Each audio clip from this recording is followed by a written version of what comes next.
Alrighty, we're live. Hello, world. Hello, Twitch. We're getting straight into it today. We have templates and rituals of ancient Egypt on Assassin's Creed Origins. Be prepared for Discovery Tour. Let's get straight to it. Welcome to Temples and Rituals. During rituals, This reminds me of like the Science Center. on a solar bridge between the It's like the Science Center. or the temples of different cities. with all the Funerary hieroglyphics. carvings and paintings covering thousands of years, as well as the Book of the Dead, depict the same ship and ore design. Solar barges have been uncovered near or within several pharaohs' tombs.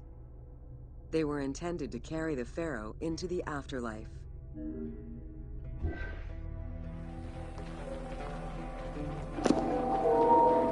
Look at that thing. That's to carry the pharaoh to the afterlife. Crazy looking. They're just walking along. See, we gotta follow the trail here. Ancient Egyptians believed that Ra, There's the next traveled part. the skies in a boat known as the solar barge.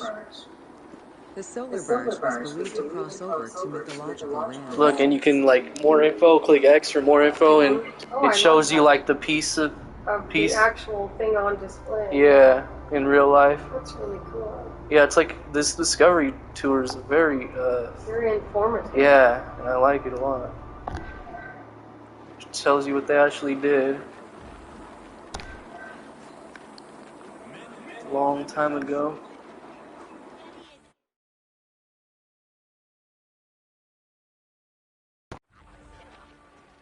Alright, we're back. Technical difficulties.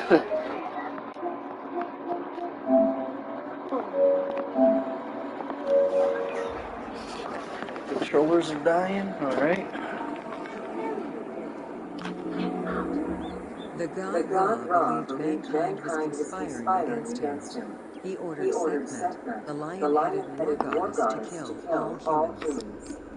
To his chagrin, Kill all the Ra humans. realized that with all humans gone, there would be no one left to worship him. In order to stop the rampaging Sekhmet, beer was brewed and dyed red with pomegranate juice to resemble blood. Sekhmet drank every drop of the brew she could find, eventually passing out drunk. When she awoke, she was calmer, and her lion visage had changed into Bastet. The Festival of Drunkenness was celebrated in honor of that myth.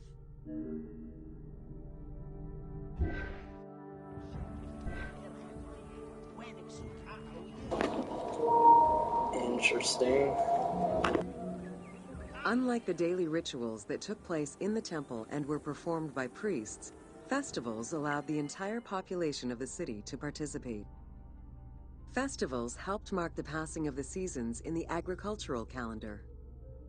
In reflecting the cycles of life, festivals offered a sense of consistency and structure for the regular citizens, thus reinforcing the sense of order that pharaohs were to provide for the citizens of Egypt as part of their godly duties.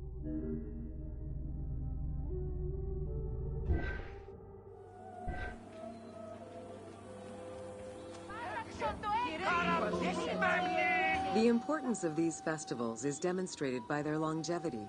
Records show that Osiris festivals occurred for more than 2,000 years. Some festivals serve to reinforce state control and promote the king's reign. Both the Opet and Sed Jubilee festivals were specifically intended to celebrate the renewal of the king's power.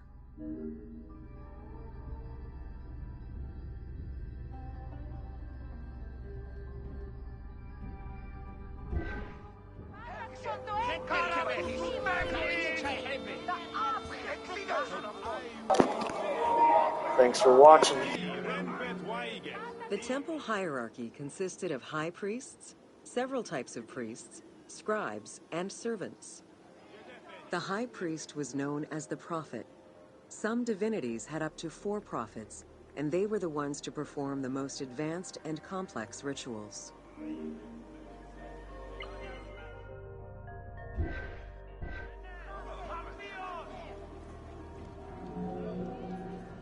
Egyptian priests were not confined to solely religious tasks, and in fact had crucial roles in Egypt's administration, most of which served to reaffirm the pharaoh as the proper vessel for the gods.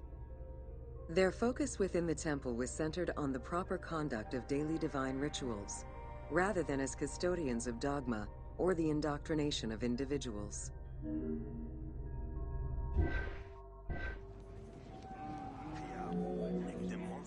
Scribes were custodians of the sacred sciences. Some priests were associated with the funeral rites and were considered the group with medical knowledge. The servants of the It looks like a real skin carried color right food there. and Person. offerings in funerary rituals.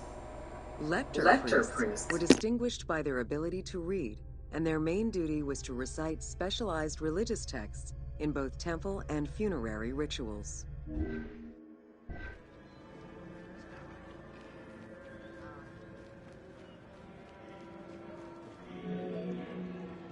Priests and all the officials who served the temple worked only 3 months a year, with each period separated by a quarter of inactivity, at least within the temple compound. Each outgoing group handed over the temple and their tools to the newcomers. Only the high priesthood remained in permanent office within the temple.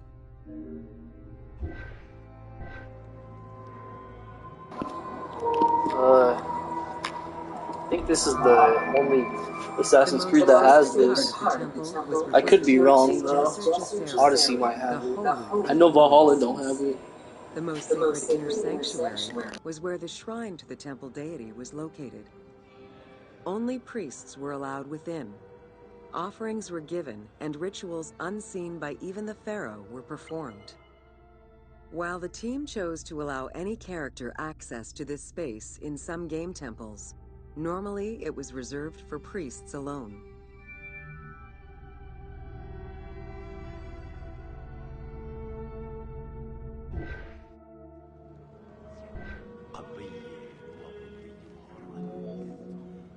Pharaohs and their priests often chose the site of these sacred temples because of some mythological connection or an alignment with the cardinal points and certain stars.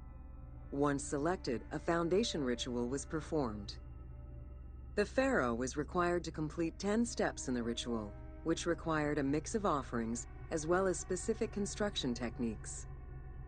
Once the temple was complete, construction of the chamber containing the shrine, or naos, began.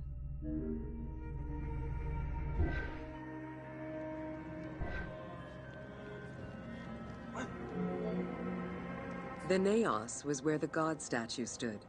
The representation of the deity was usually in stone or wood and decorated with gold, silver, and precious stones.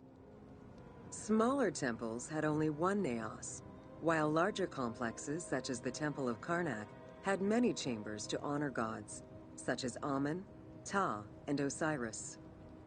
Each statue was believed to be a receptacle for the presence or essence of the god's Ka, enabling it to take a physical form. Through the statue, the god came to the shrine to eat, drink, and communicate with the pharaoh, or with the priests standing in for the pharaoh. Alright, tour complete. So, first one today.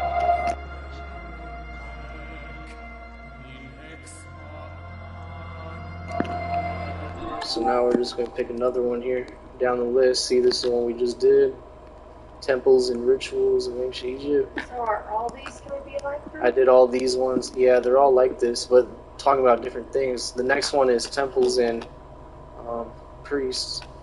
There's 20. They tell you how much stations are in there, like 25. So this one, have a lot more information. yeah, this is the most I've done yet, stations.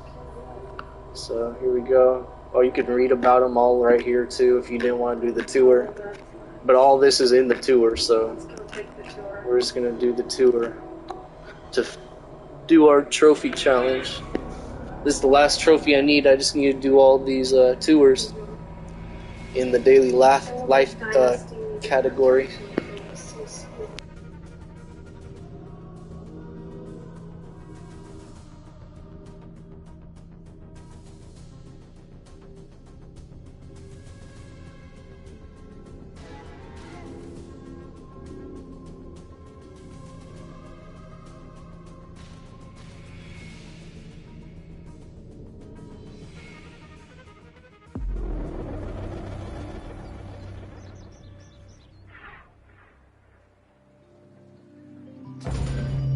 Welcome to Temples and Priests.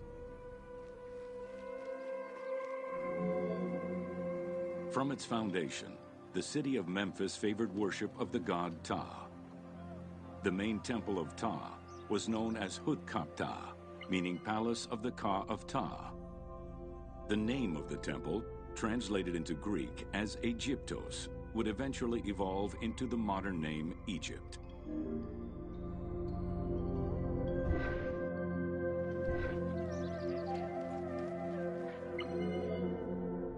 Temples were the center of religious, political, and economic life in ancient Egypt. These sacred places were viewed as the literal home of the gods and goddesses. As such, every aspect of them required care and reverence, all of which was accomplished through elaborate ritual.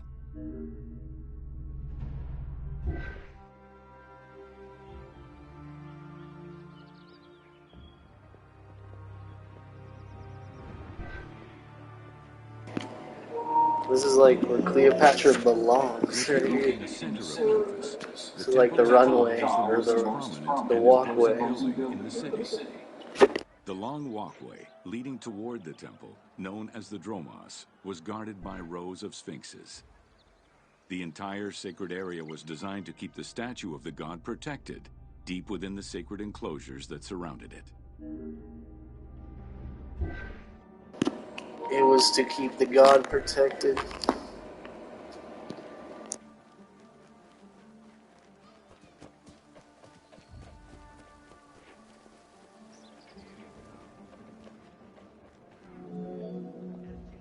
The Dromos opened into a courtyard, with the surrounding portico graced with columns carved to resemble palm trees.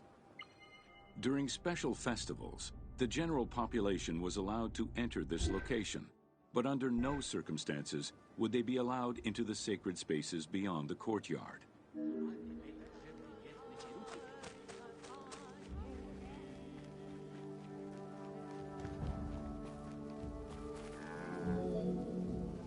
The Memphis Alabaster Sphinx was discovered in 1912, almost completely buried in water and sand. 8 meters in height and weighing in at roughly 90 tons, it is still mounted on its original pedestal.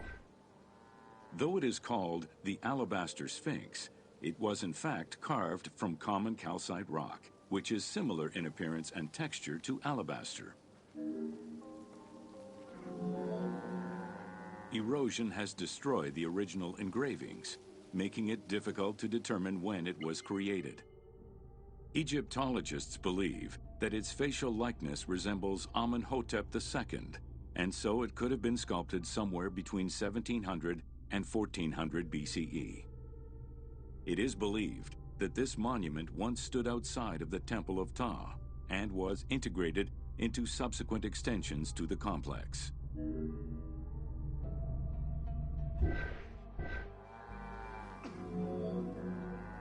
The size of the imposing sculpture reflects the importance it had to the temple during the New Kingdom. This Sphinx is one of the few remaining artifacts from the ruins of Memphis to survive.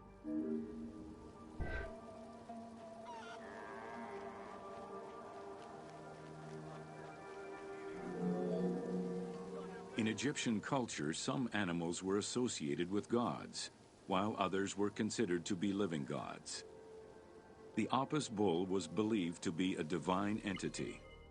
The earliest mention of the Apis bull in ancient Egypt goes back as far as the first Egyptian dynasty. The Apis bull. Very interesting stuff here. Originally the symbol of fertility, the Apis bull was linked to the god Ra, with the image of the sun carried between its horns. Later it was associated with Osiris, the ruler of the underworld, thus becoming the funerary divinity Osorapis. During the 18th dynasty in Memphis, the Apis bull's association with the city's deity earned it the title Herald of Ptah. The Apis bull was so revered that even Alexander the Great, upon his arrival in Memphis, gave honor to Apis.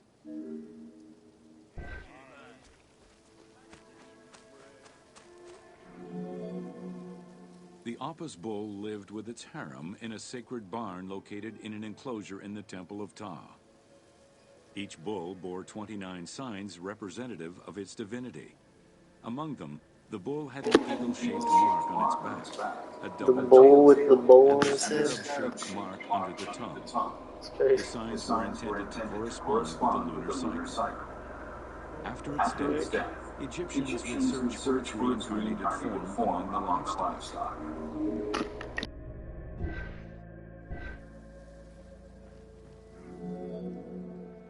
Like other living divinities, the mortal incarnation of the Apis bull was prayed to, and when it died, it was given a luxurious funeral, which included mummification.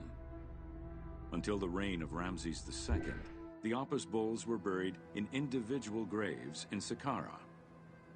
During the 26th dynasty, the bodies of the bulls were buried in enormous stone vats in the underground corridors of the Serapeum of Memphis.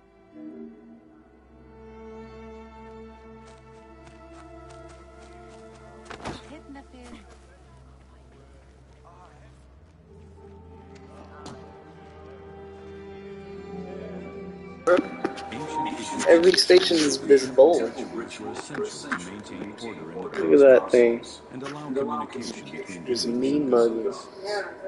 The pharaoh was required to bring offerings as part of a twofold promise made to the gods, to remain a just ruler and to prevent chaos from entering Egypt.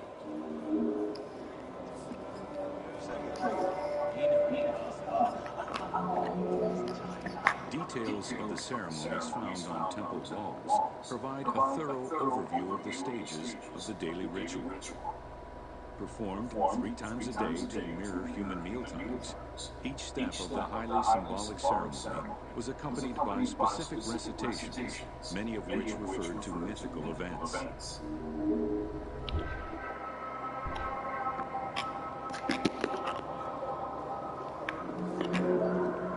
The high priest would first awaken the sleeping god with a chant. Then the seals of the shrine's doors were broken and the bolts drawn back. The act of swinging open the doors was a symbolic gesture where sight was granted to the deity. The priest would then bow and kiss the ground.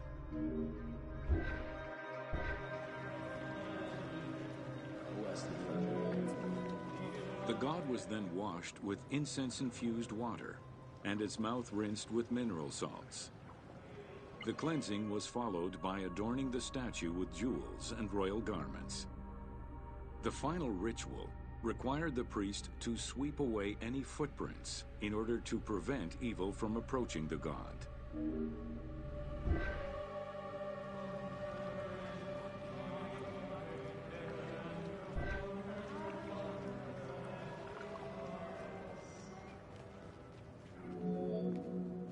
Heredity was the primary source of new recruits.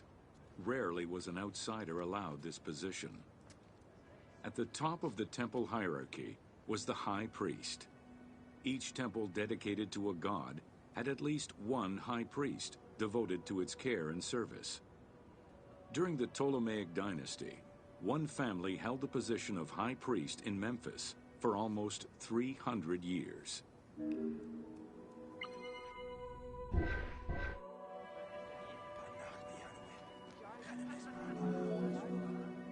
High priest candidates made their way up the ranks of the temple hierarchy. The one chosen to occupy the lofty position of high priest was usually confirmed by the pharaoh. Several of the high priests were also important officials in the government. Families sharing the highest priesthood titles tended to make many alliances, thereby gaining more land and wealth. Shifting balances of power sometimes resulted in more or less open conflicts between the priesthood and the pharaohs.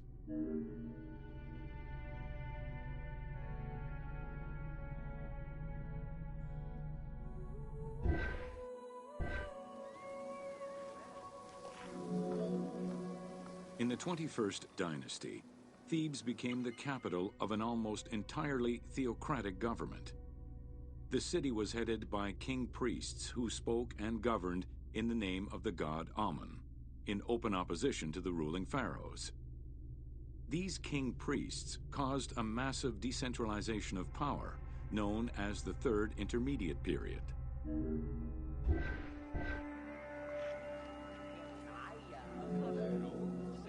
The educational institution in ancient Egypt was known as the House of Life. Attended by the offspring of the elite and the clergy, it was a place tailored to the social status of its attendees. The earliest references to this type of institution date back to royal decrees of the Old Kingdom.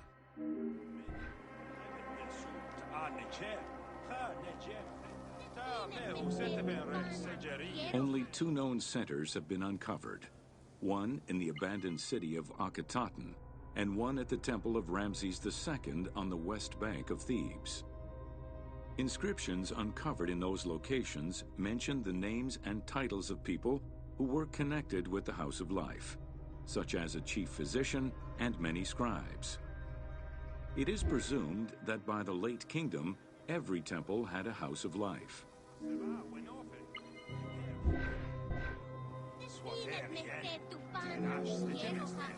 The House of Life offered training for the elite, destined for occupations such as astronomers, doctors, veterinarians, diplomats, architects, translators, or theologians. Some institutions focused on specific disciplines, making them a central hub for the country.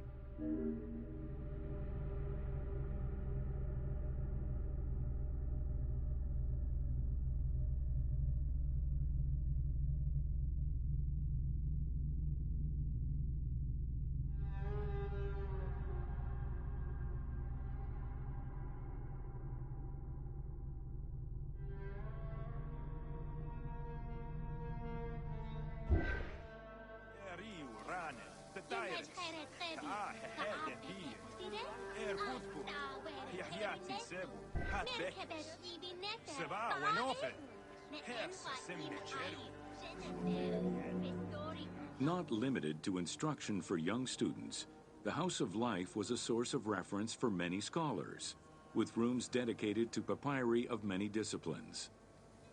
Because papyri were preserved there, the Greco-Romans referred to the House of Life as a library.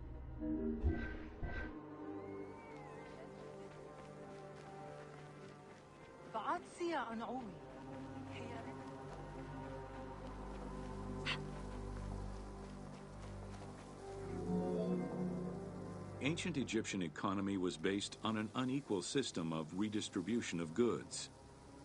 The state of Egypt collected the crops, and the temples distributed them throughout the provinces. Since the only people capable of counting and ensuring a fair redistribution were the educated scribes, this meant that the temples played a pivotal role in this process.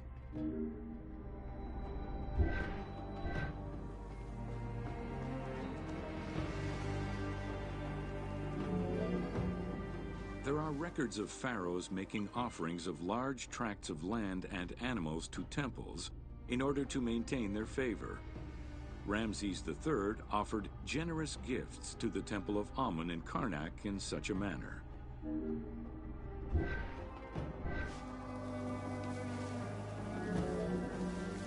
Palaces, warehouses, and granaries were built inside the temple compound to better control the redistribution of goods. The size of the recorded numbers of goods, combined with every other function filled by temples, only serves to confirm their might as economic, religious, and political centers of power within Egypt.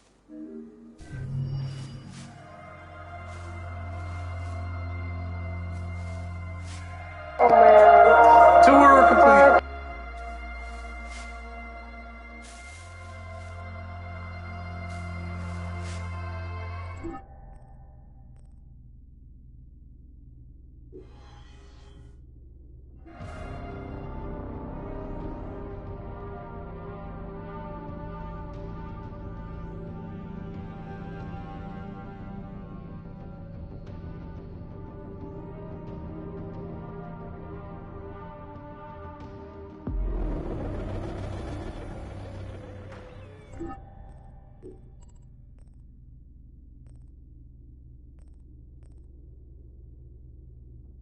Look at all these people. Williams, Miles, this dude. You can be that little kid. You can be Retta from the shop. I already know. I don't want none. Egyptian woman. Egyptian nobleman. I don't want none. Roman soldier. A Greek man. Greek woman. Soldier. Bayek with Egyptian. Whatever that is. Whole bunch of different Bayeks right here. But I don't care. I like it. I have no problem with it.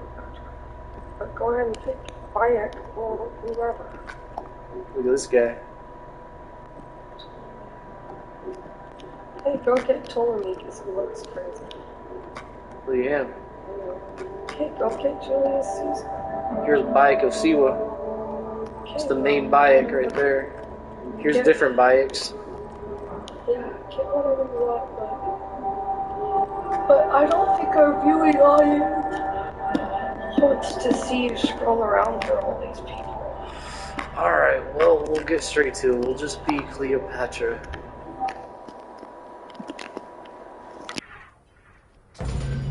Welcome to Building Ancient Egypt.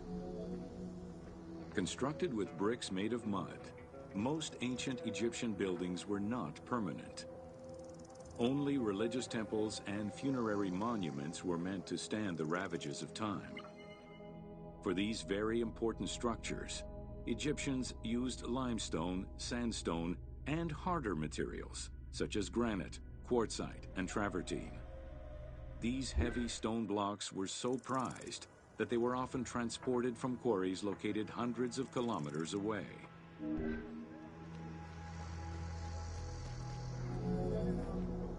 Limestone was common and easy to extract from quarries on the east bank of the Nile. Hey, this is the same picture they already This showed. particular limestone had marine fossils in it. preventing it from being easily decorated and polished. Used as the main building material, the structure would then be finished with a finer limestone that was polished smooth and decorated. And take pictures. It is needed. Did not know you could take Limestone was used for the building of the first pyramids, and for most of the religious buildings of the Old and Middle Kingdoms. Ancient Egyptians preferred to use sedimentary rock beds. Layers like sandstone and limestone, because they were often easier to extract. The common method used to extract stone was the open pit quarry. Stonecutters would find quality stone, shape, and dig it out on site.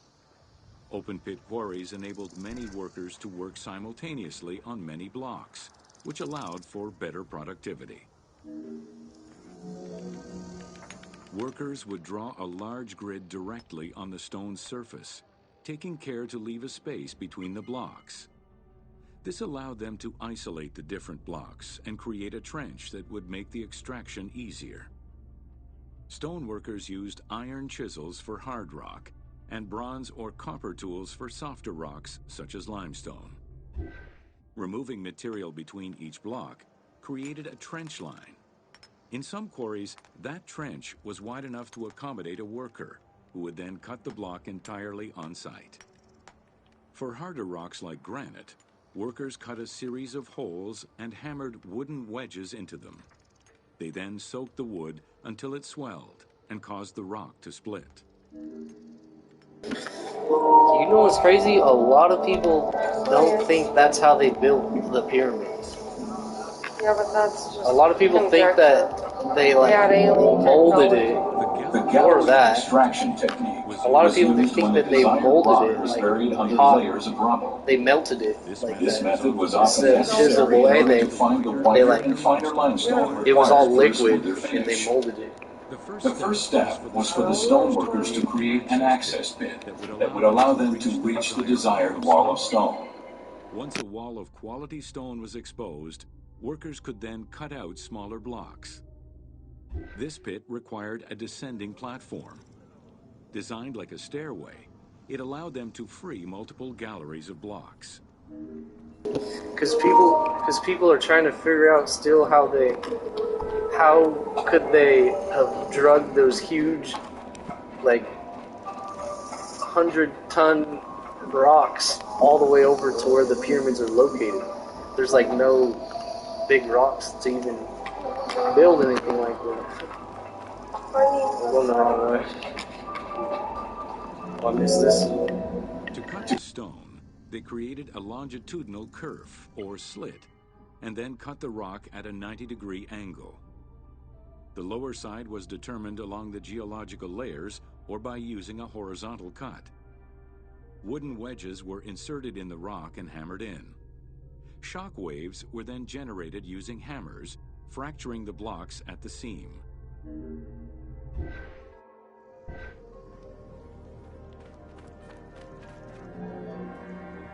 To maintain the stability of these mining pits over the course of quarrying, workers would leave support sections of unexcavated rock.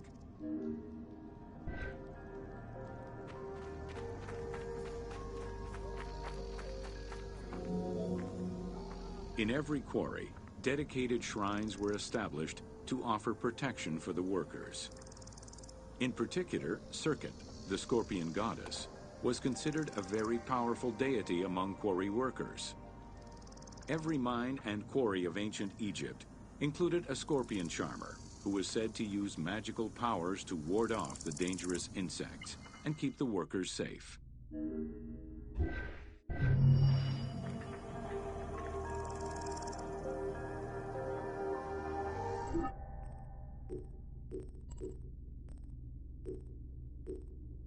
BCE. The passport right before here. Common Area.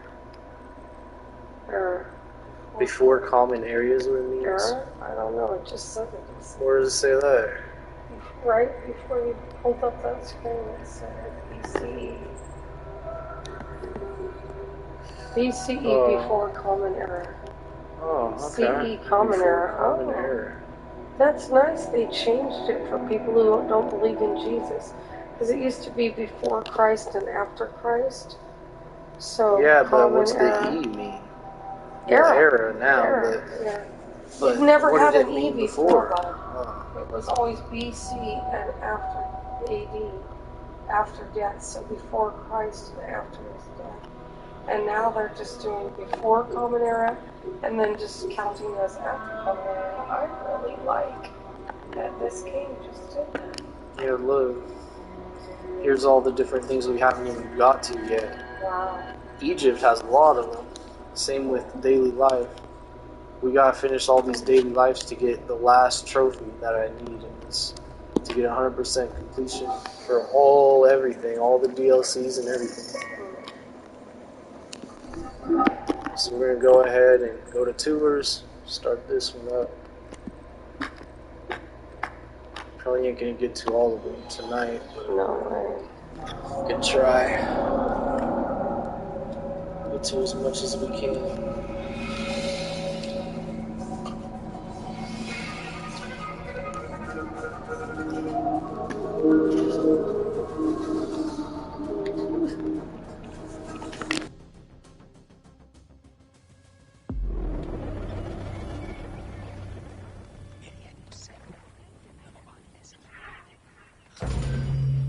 Welcome to Workers and Transport.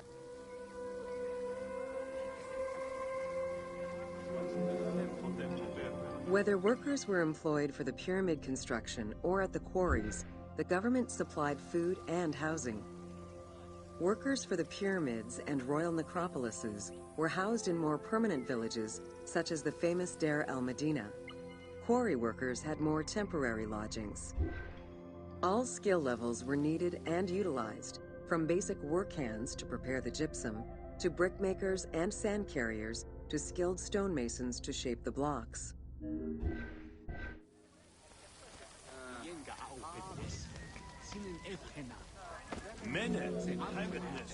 Skilled architects and engineers were employed year-round, while support labor were often farmers who worked on the quarries or construction during the Nile's flood season. The basic laborers were hardworking and versatile. Many may have been farmers who joined the construction during the off-season. Hieroglyphs found in the work villages listed assigned job titles.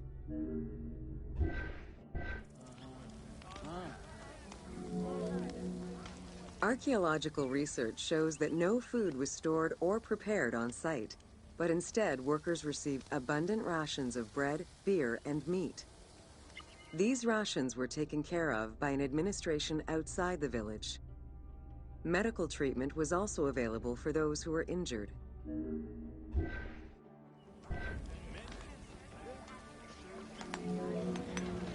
While some quarries were close to the Nile, others were located across the desert and required long expeditions. These expeditions were sanctioned by the state. They involved complex logistics and required many participants. Transporting a block by land meant that workers had to overcome the weight and friction of the load. To solve this, they first dug a track in the ground. This path was sometimes reinforced with rails upon which a sled, used to ferry the blocks, would be pulled.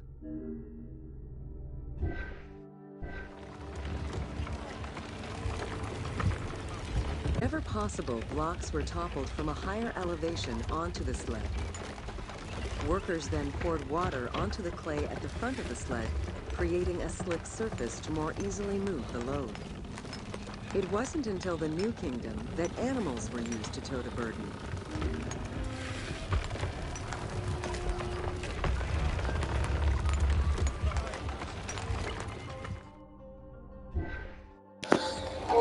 That is crazy. Like how, I feel like with all those people there, they still wouldn't be able to lift that thing. This thing's like 100 tons, bro. Just this one rock. I feel like that'd be way more heavier. During flood season, the Nile was at its largest and deepest, which allowed the transportation of the heaviest and biggest loads. Quarries close to the river had troughs dug out to deliver the stones to the shoreline. Harbors and wharfs situated at the river's edge allowed the transfer of materials and supplies. Harbor warehouses accommodated additional stocks of stone so that they were available for the winter sailing season.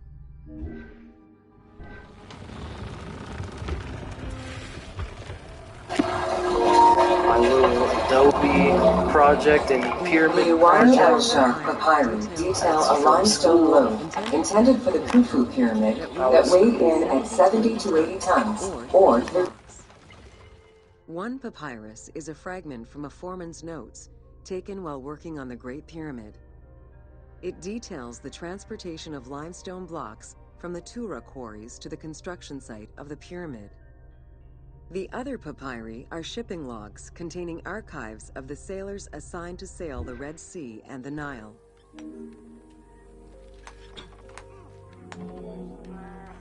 Stone cargo generally weighed 15 tons per boat, amounting to roughly 6 or 7 blocks per trip. For heavier loads such as obelisks, monolithic pillars, or gigantic statues, larger boats were used. These transports are the ones typically showcased on temple walls.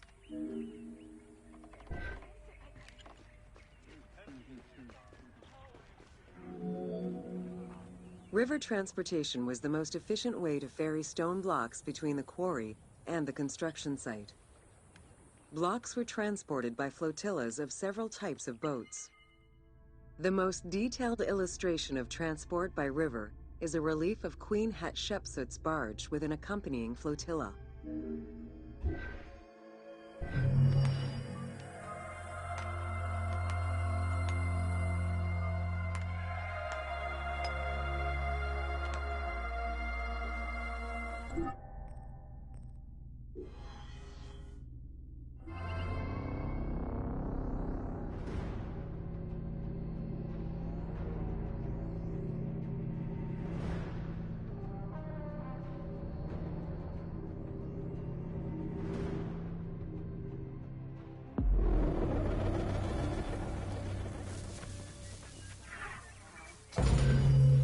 Welcome to Agriculture and Seasons. Interesting.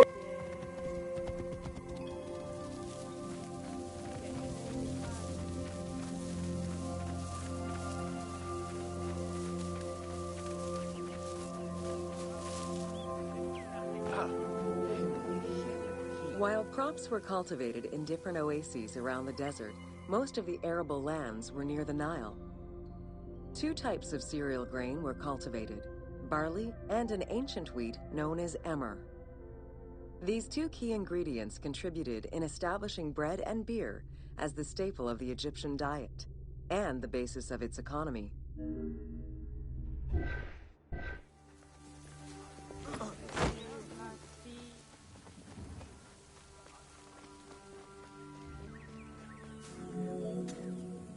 The Ptolemaic era created an agricultural revolution with the introduction of advanced agricultural techniques and new grain types such as rice, durum wheat, and pearl millet.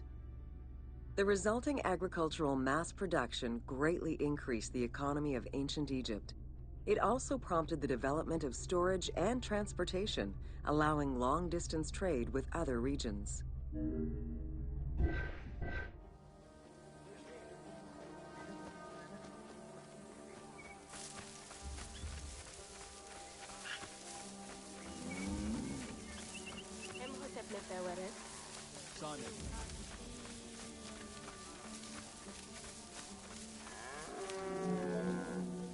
Both bread and beer rations were part of a system of barter payment. The state used those goods to pay wages for those who worked in the quarries and at the construction sites. Beer was so important to ancient Egyptians, they had a goddess of beer brewing, Tenenet. Tenenet is seen in many paintings and sculptures with beer, and women are depicted as the primary beer makers.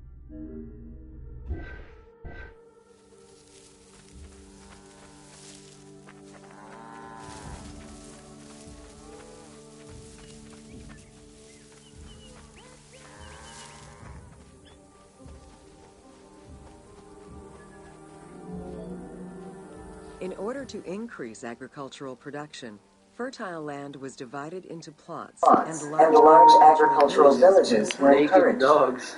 The state and temples were the biggest landowners. Depending on the region, fertile land was managed by civil servants or rented to individuals. Ancient Egyptians relied on rudimentary tools for land cultivation. Soil was broken down with hoes, and wing plows were used to make farms.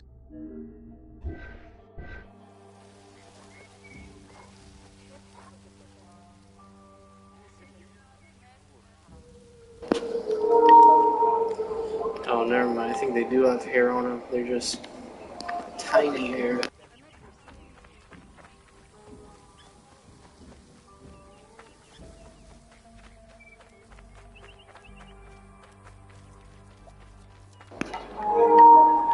Is that albino beater? Shop there.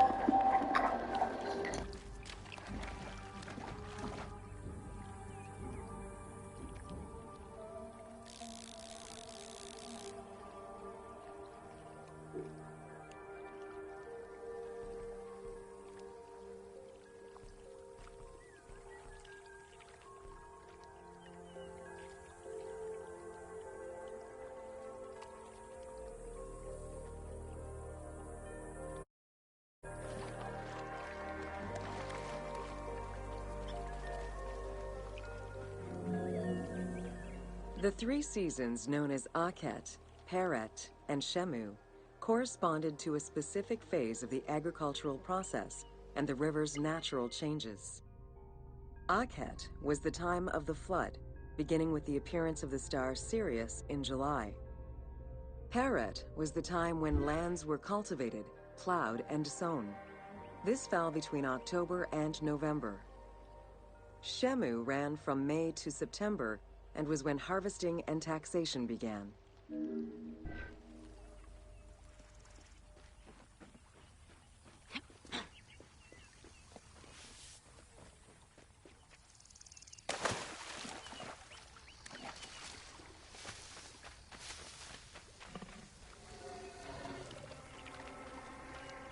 Hold up, do I hear gators? There's some gators back here? Oh snap, look, there is. What the heck? They're just all lined up. They don't attack anybody. They're just all... You see these guys? Whoa. They're hovering.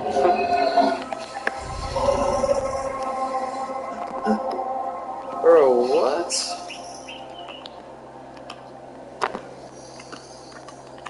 These things. Just munching on these fish. Oh man.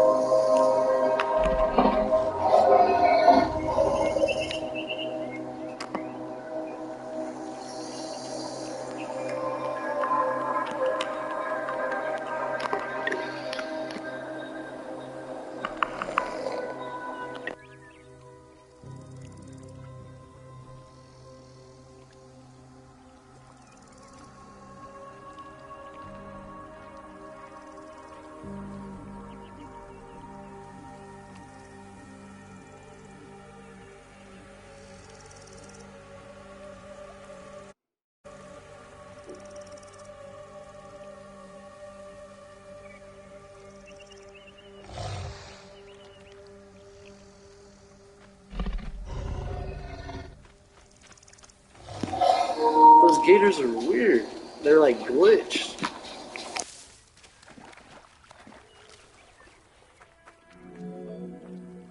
The pharaoh's duty was to uphold order against chaos and provide for his people.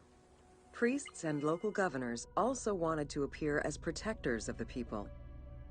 However, any variation in the Nile's seasons could cause water shortages. This had devastating consequences on wheat and barley crops.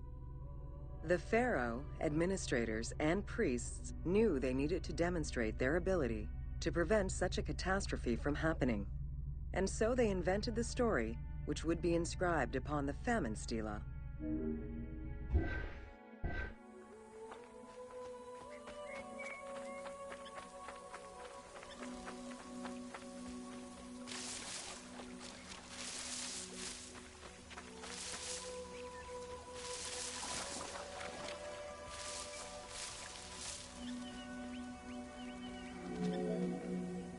The story begins with the pharaoh worried for his people. The Nile hasn't flooded in years, and his people are starving. In search of the origins of the flooding, Djoser seeks out Khnum, the protector god of the region and the source of the drought. Djoser gives the god offerings and orders his priests to restore the temple of Khnum. These offerings please the god, and the floods are restored. This story was intended to highlight the importance of the deity in everyone's daily lives, while also demonstrating the crucial role that the priests and the king played in feeding and protecting the people of Egypt.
Welcome to Ancient Egyptian Cultivation. The new grain types of the Ptolemaic period required a great deal of water. Farmers needed to ensure they had effective, consistent irrigation. The Nile's rising and receding waters naturally irrigated most of the crops. Areas where the Nile didn't reach, such as gardens and vegetable plots, required an irrigation tool known as the shadoof. The shadoof allowed easy transport of water from its source. It consisted of a tall wooden frame with a long pivoting pole and suspended bucket. The system could be raised and lowered with little effort.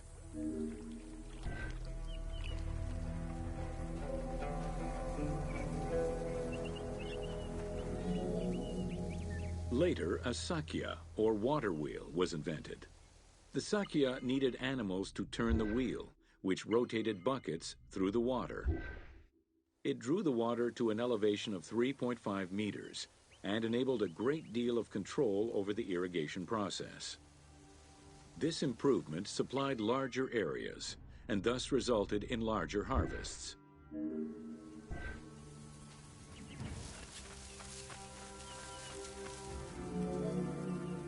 The threshing process separated the grain from its husk. Workers would spread the ears on clean ground. Oxen, cows, or donkeys were then guided back and forth to trample the grain. This continuous movement worked the grain loose while preventing the animals from eating it. Unwanted chaff and straw were swept away, or gathered and added to the mud used to make bricks, to make them stronger. Ooh, ah.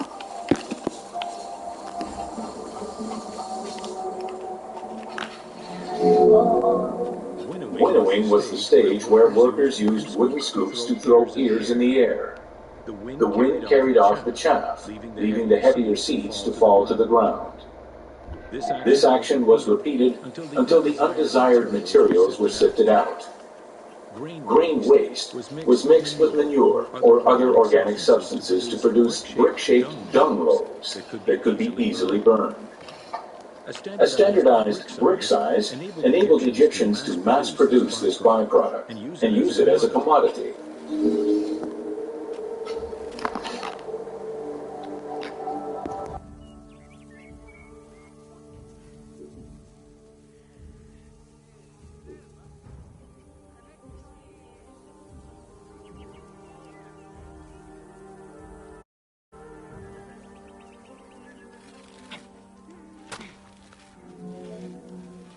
Transporting large amounts of grain required ships equipped to carry heavy loads.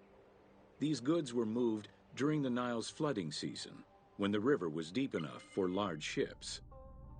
The transports stopped at checkpoints to accommodate customs and police controls, as well as for technical requirements and weather conditions.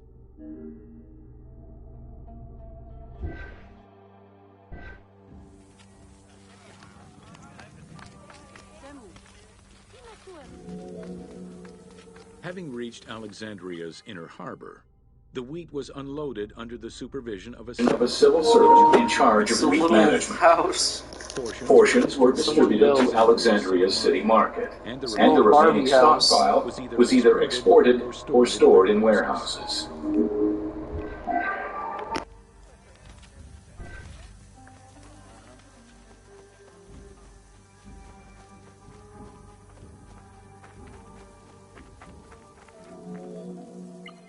Grain storage facilities were located across all of Egypt.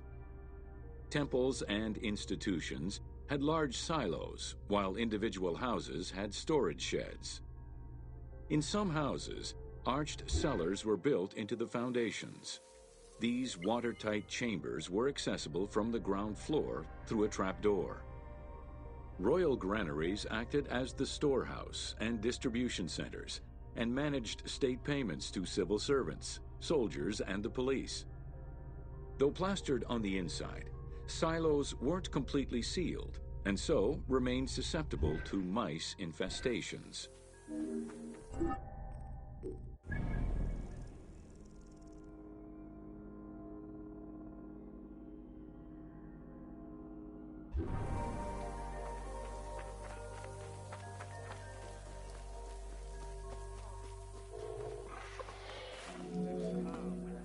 When the grain was ready for processing, it was poured into bowls and pounded into a coarse flour. That flour was then passed through a sieve to make it of finer quality and further ground between stones. Ancient Egyptians did not stock flour. Instead, fresh grain was portioned out each time to produce flour as it was needed.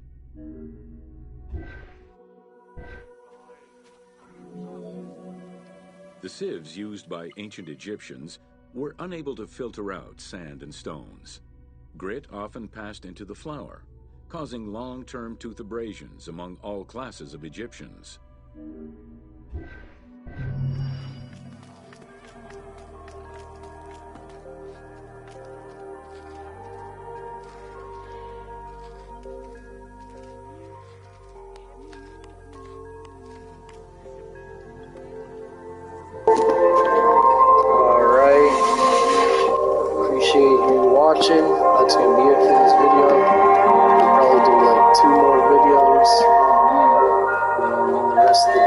life tour. Stay tuned.